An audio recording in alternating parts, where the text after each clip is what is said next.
우리 잠깐 기도하겠습니다.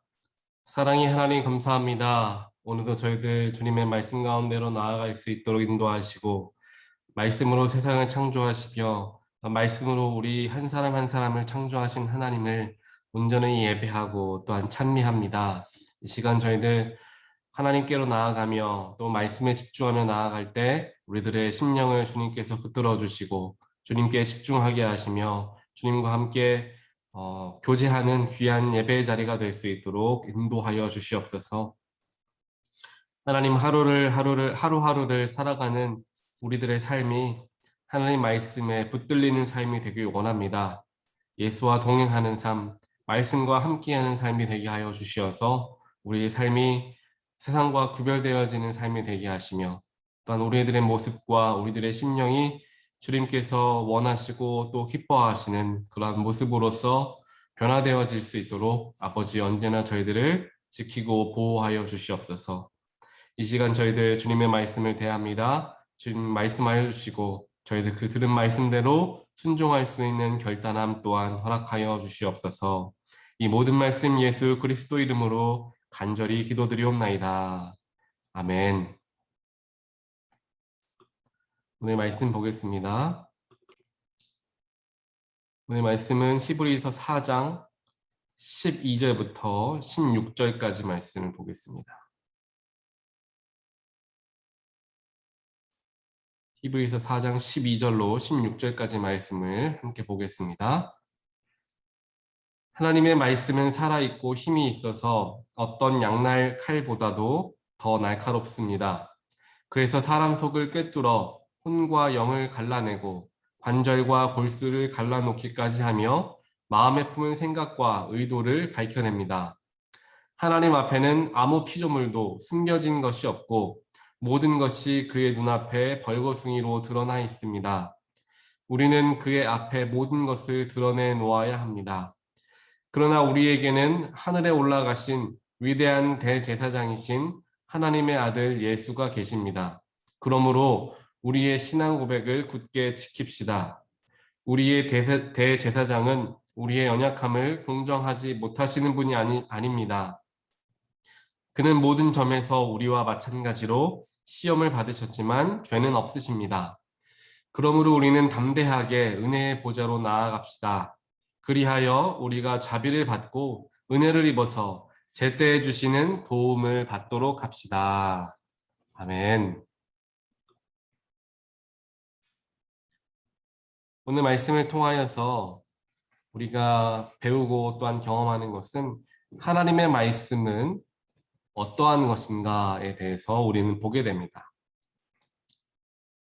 하나님의 말씀은 오늘 말씀 12절을 보니까 살아있고 힘이 있다라고 이야기하고 있습니다. 그래서 어떠한 양날 칼보다도 날카로워서 사람의 혼과 영도 갈라내고 관절과 골수를 갈라놓으며 그럼을 통하여서 몸에 있는 또한 마음에 있는 모든 생각과 의도를 낱낱이 밝힌다라고 이야기합니다.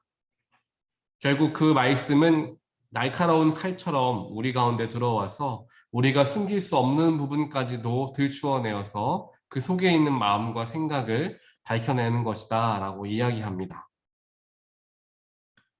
13절 후반절을 보니까 하나님 앞에서 아무 피조물도 숨겨진 것이 없어서 즉 하나님 말씀 앞에서 우리 모두는 다 벌거숭이로 드러나게 된다.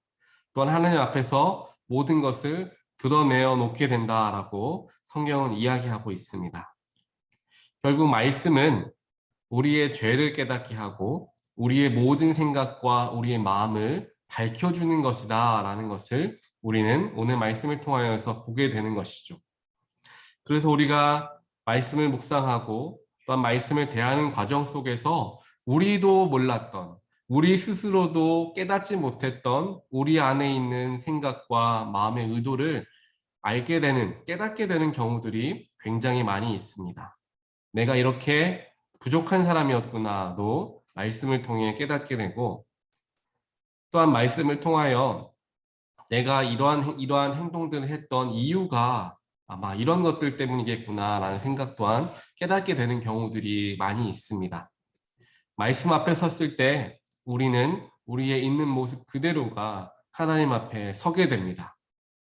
말씀 가운데로 나아갈 때 우리는 내 마음 속에 깊은 곳까지 조명하시는 하나님의 빛으로 인하여서 우리 스스로를 깨닫게 되고 우리의 잘못 또한 알게 되며 그를 통하여 하나님께 회개함으로써 회복되어지는 역사를 우리는 체험하게 됩니다. 그렇기 때문에 하나님 말씀 가운데로 서는 것은 굉장히 중요합니다. 하지만 오늘 말씀에서와 같이 하나님 말씀 앞에 선다라는 것은 또한 굉장히 어려운 일이기도 합니다. 모든 것이 낱낱이 드러나는 곳에 서 있다라는 것이 얼마나 부끄러운 일이며 얼마나 내가 숨기고 싶었던 모든 것들이 들추어지는 그러한 우리 마음적으로는 힘든 자리가 되겠습니까?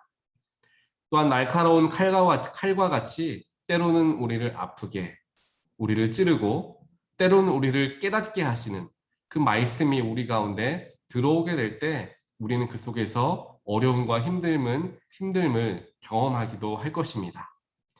하지만 그것이 어렵고 힘든 길이고 좀처럼 내어주고 싶지 않은 마음을 내어놓아야 하는 자리이기도 하지만 그 자리에 서는 것에 우리들이 두려워하지 않고 그 자리에 서는 것이 오히려 복된 길임을 깨닫게 되었을 때, 체험하게 되었을 때 우리는 그 말씀을 통하여서 우리의 모든 것이 하나님께 속해 있다라는 것을 경험하게 됩니다. 하나님의 모든 계획하심과 하나님의 모든 생각 속에 우리는 온전하게 있는 자들이고 우리가 아무리 숨기려 하여도 하나님 앞에서만큼은 숨길 수 없다라는 것 또한 우리는 경험하게 되는 것이죠. 그래서 말씀 앞에 자꾸만 서는 것이 우리에게는 너무도 중요합니다. 제가 대학교 다닐 때에 성경 통독 캠프라는 곳에 4박 5일 동안 참여를 한 적이 있습니다. 이 성경 통독 캠프에 가서 이제 구약 성경을 다 읽게 되는 일정들을 갖게 됩니다. 처음 하루 이틀은 굉장히 마음에 지루함이 있었습니다. 이 말씀을 읽는 것이 좀처럼 훈련되어 있었지 않았고 짧은 시간에 많은 말씀을 대하는 것이 쉽지만은 않았기 때문입니다. 그렇게 지루하게 하루 이틀을 보내다가 둘째 날 저녁이 되고 셋째 날이 밝게 되니까 그때부터 마음이 조금씩 달라지는 것이 느껴지게 되었습니다. 저의 마음이 또한 저의 영혼이 어느 순간 맑아지는 것을 경험하게 되었습니다. 말씀을 읽고 함께 따라서 읊조리는데 그 말씀 속에서 나의 영혼이 깨끗하게 씻겨지는 것을 경험하게 되었던 것입니다. 영혼이 맑게 씻겨지게 되니까 더러웠던 생각들, 지난날에 잘못했던 것들, 죄악된 행동들, 남들 앞에서 착하게 선하게 보였지만 그 속에 있었던 안 좋았던 생각들이 깨달아지기 시작했습니다. 말씀 앞에 서니까 마음과 영혼이 맑아지게 되고 그를 통하여 부족한 부분들이 더욱더 극명하게 드러나게 되었던 것이죠. 그렇게 말씀들을 다 읽으면서 말씀을 읽고 난 후 시간에는 기도하는 시간들이 주어졌습니다. 그 기도하는 시간에 다른 기도의 제목들은 거의 기도하지 못하고 하나님 앞에 회개하는 기도들을 얼마나 많이 했는지 모릅니다. 하나님 앞에 또한 말씀 앞에 서게 되니 내 스스로가 작아짐을 깨닫게 되었고 말씀 앞에 서게 되니 그 말씀의 능력이 얼마나 위대하고 또한 거룩한 것인지를 깨닫게 되면서 하나님을 온전하게 경외하게 되었던 것입니다. 만물의 창조주이시자 말씀으로 세상을 창조하신 또한 말씀으로 나를 창조하신 하나님께서 직접 그 말씀이 육신이 되어 나를 위해 십자가 달려 죽으신 예수로 오셨다라는 것이 느껴지면서 말씀이 나에게로 다가오면서 그 성육신하신 예수가 나의 안에 거하심을 느끼게 되면서 철저하게 하나님 앞에 부끄러운 모습으로 나아갈 수밖에 없었음을 그때 깨닫게 되었습니다. 예수 앞에 서게 되면, 말씀 앞에 서게 되면 우리는 낮아지게 됩니다. 말씀은 하나님을 의미하기도 하고 동시에 예수 그리스도를 이야기합니다. 예수 앞에 서게 되었을 때 우리는 예수의 크신 사랑에 아무것도 아닌 존재라는 것을 깨닫게 됩니다. 나를 위하여 십자가 달려 돌아가신 예수님이, 그 하나님의 사랑이 말씀 앞에 서게 되었을 때 깨달아지게 됩니다. 그래서 말씀 앞에 서게 되었을 때 자신의 죄를 철저하게 고백하는 일들이 일어나게 되는 것이죠. 또한 예수를 만나게 되었을 때에도 예수를 만난 사람들, 처음 만난 사람들이 예수 앞에 엎드려 자신의 죄를 고백하는 것도 이와 같은 이치입니다. 베드로가 예수님을 처음 만나게 되었을 때, 예수님의 능력 앞에 서게 되었을 때 베드로는 다른 말을 하지 못하였습니다. 베드로는 주여 나는 죄인이오니 나를 떠나소서라고 이야기합니다.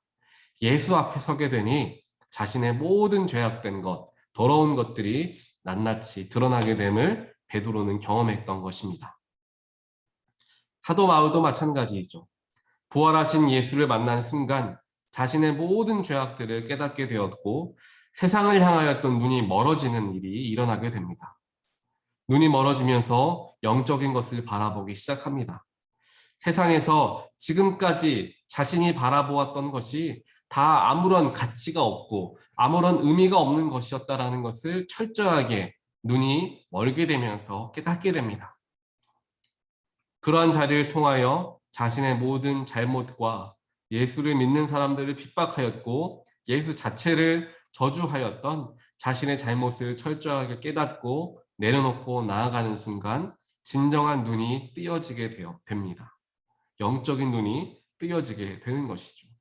그를 통하여 이전까지 세상을 바라보았던 눈은 까막눈이 되고 영적으로 막혀 있었던 눈이 띄어지게 되면서 새로운 인생, 새로운 사역을 시작하게 되는 것입니다. 이 모든 것이 예수 앞에 섰을 때, 또한 말씀 앞에 섰을 때 일어나는 일들입니다. 우리의 더러운 죄를 용서하시고 우리를 동정해 주시는 예수님에 대한 말씀이 오늘 본문 15절에 나와 있습니다. 우리의 대제사장은 우리의 연약함을 동정하지 못하시는 분이 아닙니다. 라고 이야기하고 있죠. 그럴 수 있는 이유, 즉 동정하시는 이유가 무엇이냐 하면 그 뒤에 나와 있는데 그는 모든 점에서 우리와 마찬가지로 시험을 받으셨지만 죄는 없으십니다. 라고 이야기하죠. 결국 예수님 또한 우리와 마찬가지로 인간의 모습을 가지고 계셨습니다. 그와 동시에 하나님이셨죠. 그래서 우리는 예수 그리스도를 100% 인간이요 또한 100% 하나님이시다라고 이야기하는 것입니다. 그래서 인간들과 같이 시험을 받으시긴 했지만 그 시험에 넘어져서 죄를 짓는 일은 하지 않으셨다라는 것이죠. 시험을 당하심을 통하여서 그 시험의 어려움과 시험의 고통을 경험하심을 통하여서 우리의 연약함을 예수님은 이해하기 시작하셨습니다. 그 연약함을 직접 몸소 이해하시면서 우리를 동정하셨고 우리를 용서하실 수가 있으셨던 것입니다. 즉 예수를 통하여서 우리는 인간의 모습을 발견하게 되고 예수를 통하여서 유한한 인간이지만 우리 역시 예수와 같이 영원 가운데 들어갈 사람들이다라는 희망과 소망을 동시에 얻게 되는 것입니다. 예수님께서 만약 철저하게 신적인 모습들만 보여왔다면 우리는 더욱더 예수님과 우리 사이에 괴리감을 느낄 수밖에 없게 될 것입니다. 예수는 신성하신 분이시고 우리는 죄악된 사람들이기 때문입니다. 하지만 예수님께서는 동시에 인간의 모습을 보이시면서 배고픔을 느끼시고 분노함도 느끼시며 슬퍼함도 느끼시면서 인간의 모습들을 함께 보이셨습니다. 그를 통하여 우리 가운데로 가까이 다가오셨고 우리 안에 거하시는 예수님이 되셨습니다. 그를 통하여 우리는 예수가 내 안에 있는 것을 경험함을 통하여 신이 저 멀리에 계신 분이 아니라 나와 함께 하시는 분, 나와 같이 고통당하셨던 분, 나와 같이 눈물도 흘리시고 분노함도 가지셨던 그 예수님을 더욱 친밀하게 느끼게 되는 것입니다. 예수를 만난다는 것, 말씀 앞에 선다라는 것이 바로 이것을 의미합니다. 예수가 나의 삶에 들어오게 되는 것이죠.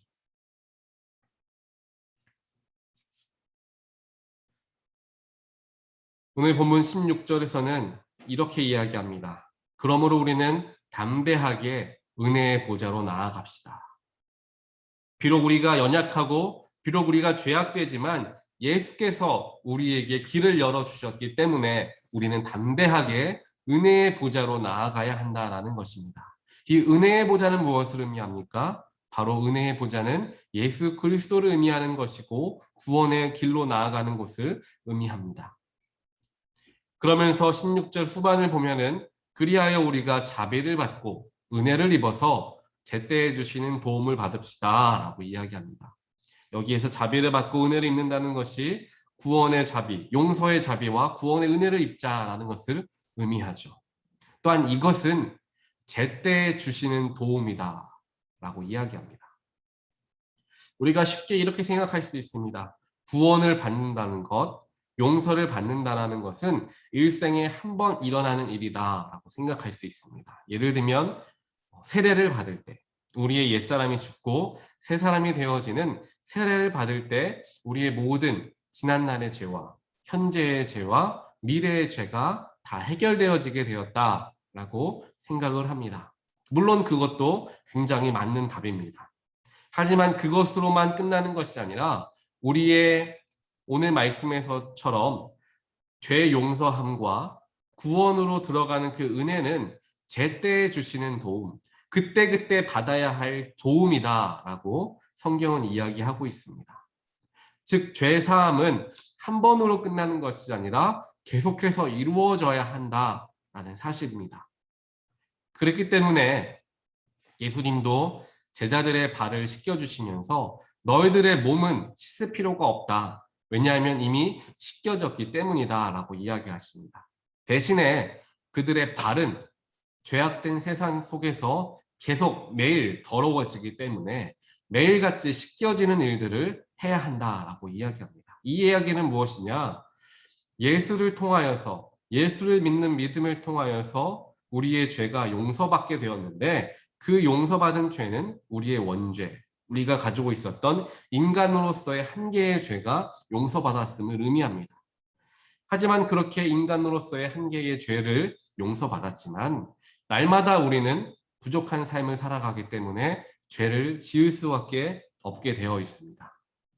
그렇기 때문에 그 죄를 시시때때로 하나님께 또한 예수님께 용서를 구하며 그 자비하심을 구하며 회개의 자리로 나아가야 함을 오늘 사도 바울도 우리에게 이야기하고 있는 것입니다. 구원의 은혜도 마찬가지이죠. 구원의 은혜도 한 번으로서 구원을 받고 끝나는 것이 아니라 구원을 이루어가는 삶, 구원에 한 걸음 한 걸음 다가가는 삶을 우리는 매일같이 새롭게 살아가야 할 필요가 있습니다. 그렇기 때문에 오늘 말씀의 핵심은 무엇이냐? 말씀을 대하는 것, 예수 앞에 서는 것에 날마다 우리가 게으르지 않고 일주일에 한 번 이렇게 예배드리기 위해서 주일에 나와 예배함을 통하여 그때만 예수를 만나고 그때만 말씀을 대하는 것이 아니라 삶의 자리에서 삶의 순간순간들 속에서 우리는 예수를 바라볼 수 있어야 하고 말씀에 들어갈 수 있어야 함을 이야기하는 것입니다. 오늘 하나님께서는 우리에게 이와 같이 말씀하십니다. 말씀 안에 거하고 예수 안에 거하며 나의 안에 거하라. 하나님은 말씀하십니다. 나의 안에 거할 때, 빛 가운데 거할 때, 말씀 가운데 거할 때 나의 모든 죄악들이 낱낱이 드러나게 되니 하나님 앞에 회개할 수 있습니다. 말씀 앞에 서게 되니 나에게 예수의 자비하심과 구원의 은혜가 날마다 새롭게 되어짐을 경험하면서 예수님이 나와 함께 하심을 경험하게 되고 예수님이 나를 위로하심을 경험하게 되며 예수님이 나를 구원하셨음을 날마다 묵상하고 새롭게 하며 살아갈 수가 있게 되는 것입니다. 이것이 그리스도인의 삶의 가장 기본이 되어야 하며 근본이 되어야 하는 삶입니다.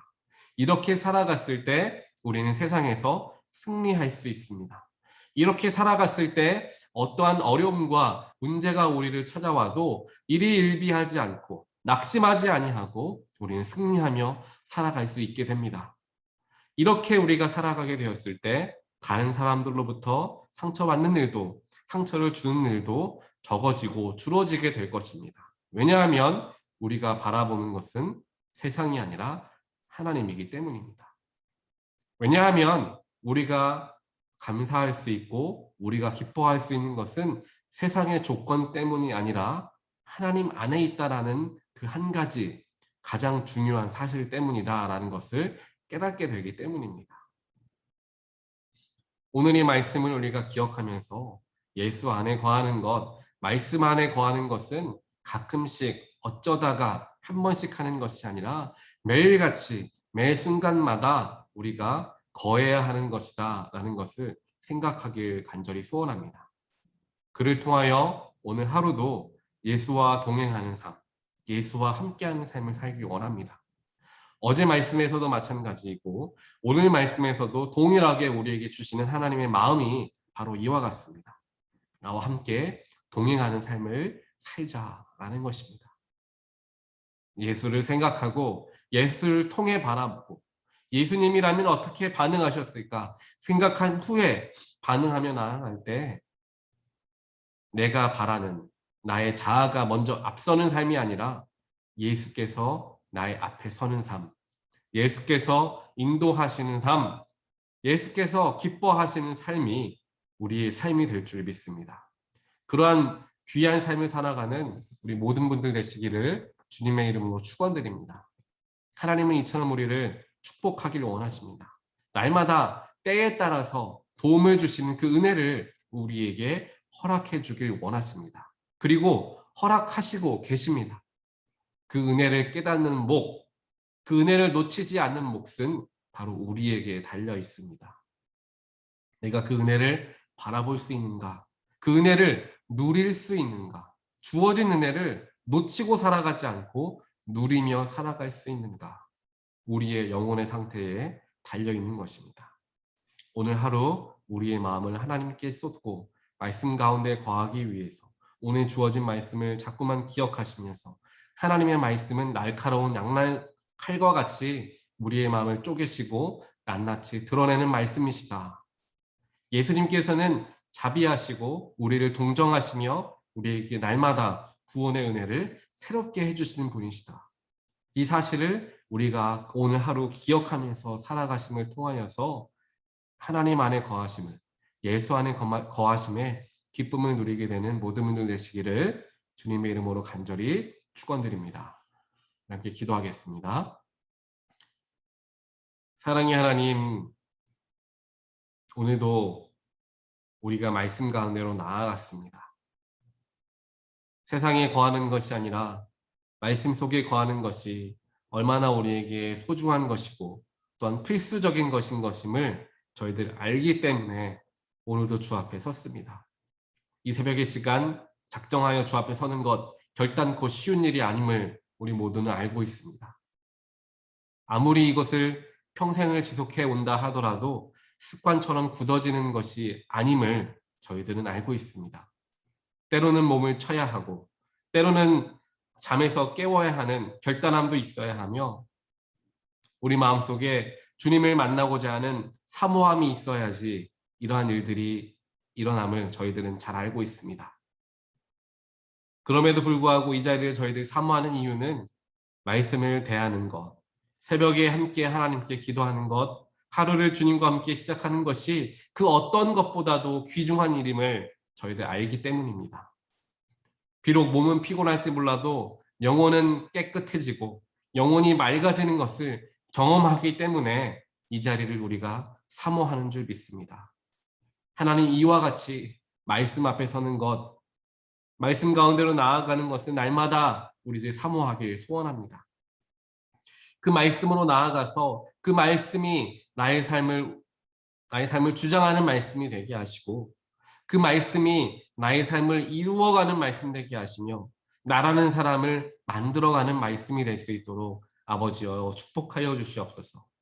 말씀이 듣는 것으로만 끝나는 것이 아니라 말씀을 듣고 그 말씀이 나에게 귀한 영양분이 되어서 나의 삶을, 나의 영혼을 살찌우는 말씀이 되게 하시고 내가 예수를 닮아가고자 예수를 조금씩 조금씩 닮아갈 수 있는 귀한 영양분이 될 수 있도록 아버지여 축복하여 주시옵소서.